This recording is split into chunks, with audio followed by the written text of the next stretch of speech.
Hey everybody, Michelle is here on a Saturday, almost noontime, and I'm going to start doing some reading and studying in a few because I do have a lot of stuff that I want to keep reading. That's something that I love actually is reading and then contemplating on it and reading and contemplating and doing everything I can to educate myself, self educate myself. And I think that's the most important thing. A gift that you can give yourself is self education, so that you can stay engaged with with situations that are important to you. And for me, elevating my consciousness and becoming more humane and understanding those fields of interest. I'm interested in that kind of stuff. I've always been. Because it's like an abstract, because that's what it is about thoughts and experiences. They start abstract and they allow you the opportunity to kind of contemplate it into them and think about it. And this is where I want to talk about is fantasy. When we start engaging in our fantasies, and how that can get you in trouble if you don't know who you are. You know what I mean? So when you really have to know who you are, and I keep pointing to that because it allows you to stay within reality.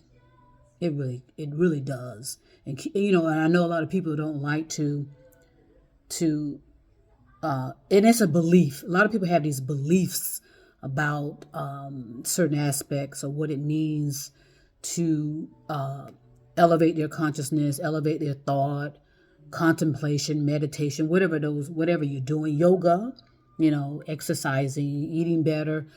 All of those have factors that are beneficial, for the human being, because, having a healthy psyche, and neutralizing your experiences as best you can.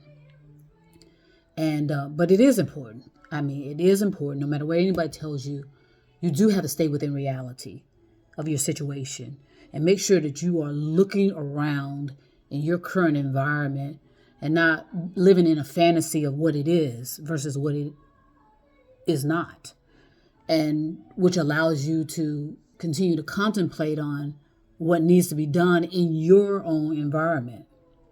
Okay, so fantasy. I love staying in fantasy. Okay, because that in fantasy, that's where you can create stuff. You know, in your fantasies and in your daydreaming and contemplation. If you can stay in there, you can bring out a whole lot of creativity. Okay, and that's what we need. We need to be more creative in our thoughts without rumination in order to change the environment, the climate, each other, and the planet, the universe, however you want to take that. So coming back to fantasy, I'm always in fantasy. You know, I'm thinking about. I'll see something. Because of my strong visual, but I'm balanced. By the way, if anybody wants to know, I have a certain level of a ratio of balance of all of my ways of expression. Now, but there's always going to be a comfort zone. There's always a comfort zone of where you want to be. However, I do love staying in fantasy, and especially when I'm looking around and I'm thinking in abstract. It's a way I can create and be realistic about. Okay, can this work? Can this work? And those are the kind of things you need to keep doing with yourself, and also just give people, especially these people in these high profile celebrity types, remember they're in fantasy all the time because that's where they're creating to entertain us. Isn't that true? And I speak for them unsolicited, of course, just giving my thoughts and opinions on them as I observe them and watch them and see how, if only this had happened, that had happened, he may not have, fallen so hard. And because they're people love to throw you on pedestals. We love to do that. and again, drain everything out of these people, out of each other. We love to do that. We drain people. Always saying we love them, we love them, we love them, we love them, and then pouring our shit on them. These people can't walk anywhere without anybody approaching them. Now, sometimes that's okay, but when you got billions of people all over the place and it's overpopulated, always all over the place. I mean, gosh, can I just be out in the park by with my family and not be approached? Can I go to the movies and watch a good movie without being approached? I know they say that, and that's okay. They don't have to admit it.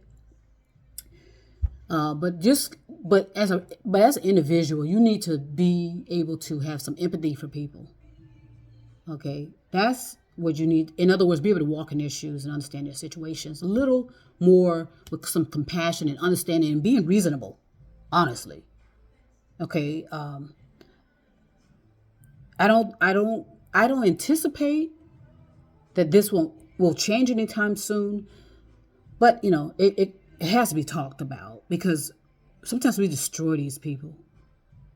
We destroy them because we're giving them, we throw them on a pedestal and just award them all over the place and tell them how wonderful they are all the time and telling them how much you love them and this and that. But let them make a mistake. And then what do?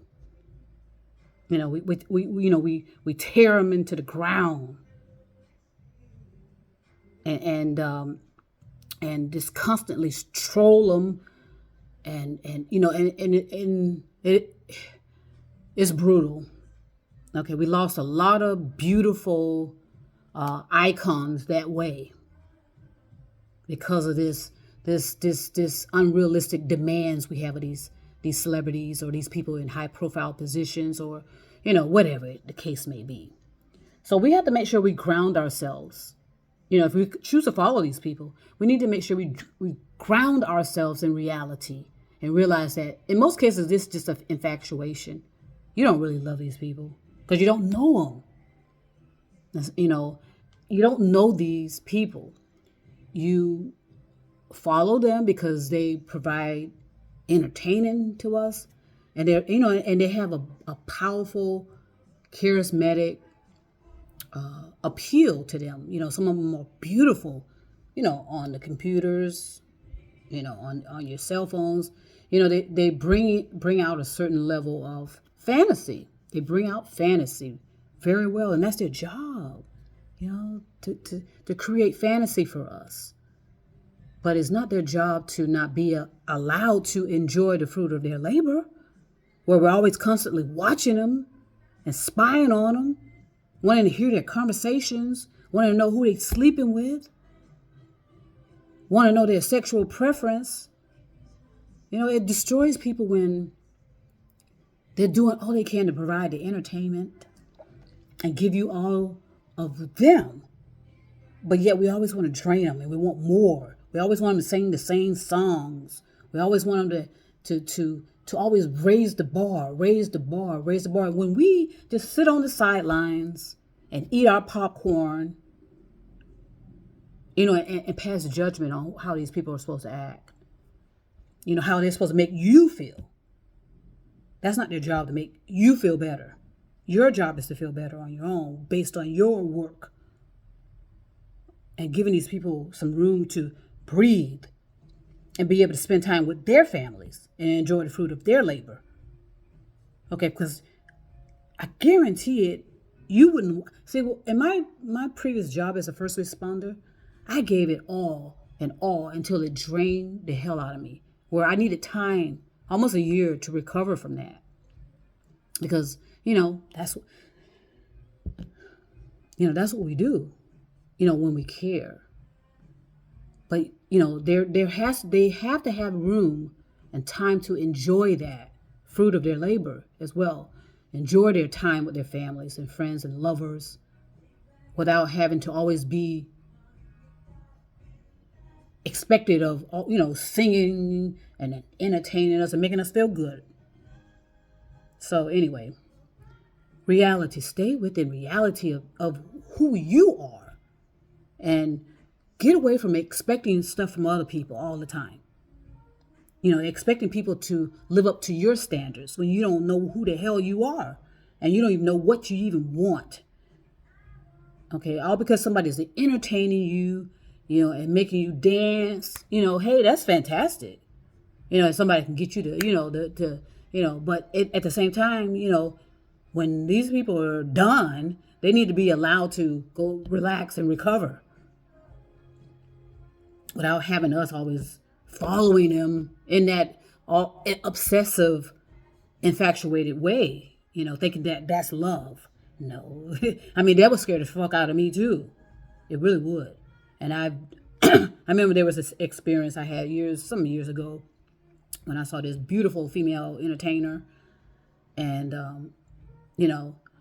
I was like, wow. And so I felt like I had the right, which I realized I did not, to just go to her and approach her and not make her feel uncomfortable. Wouldn't that make you feel uncomfortable? When people are just approaching you and shit in the darkness? Because it was in darkness in a parking lot when we were at a grocery store. That would scare the fuck out of me too. And I can remember her expression on her face. And when she saw what I was wearing, she felt safe. Just put it that way. She saw what I was wearing. And she said, oh, okay. And then I said, you know what, I won't do that ever again. And I haven't. I don't run up to people like that and expect them to be giving me pictures and shaking their hands. I don't do that shit. I don't.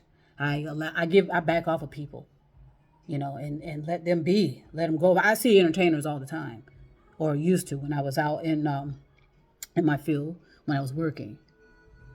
So I could say 90% of the time, we live in fantasy, and we have to bring ourselves out of that and come to reality.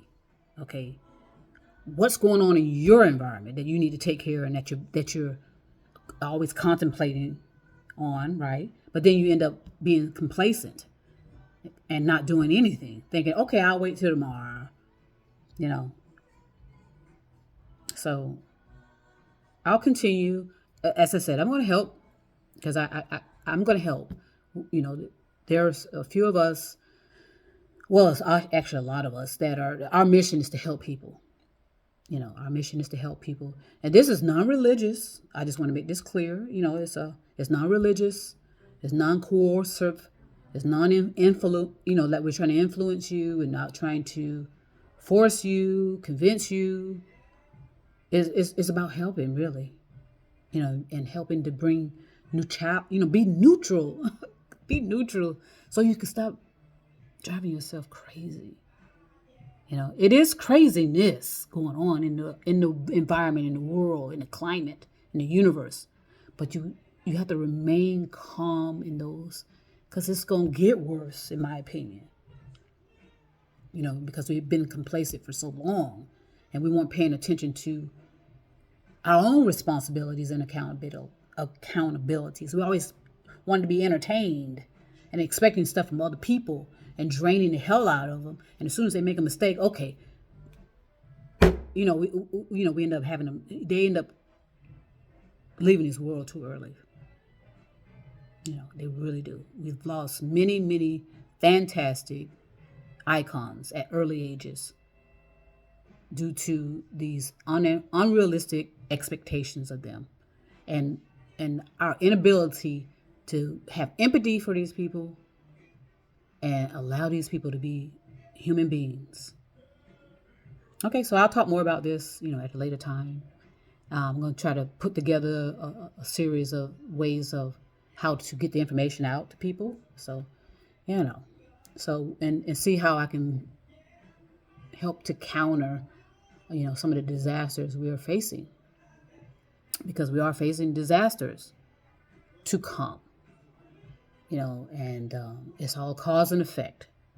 So do not continue to be surprised by what the media puts out as headline breaking news. Do not continue to be surprised by that.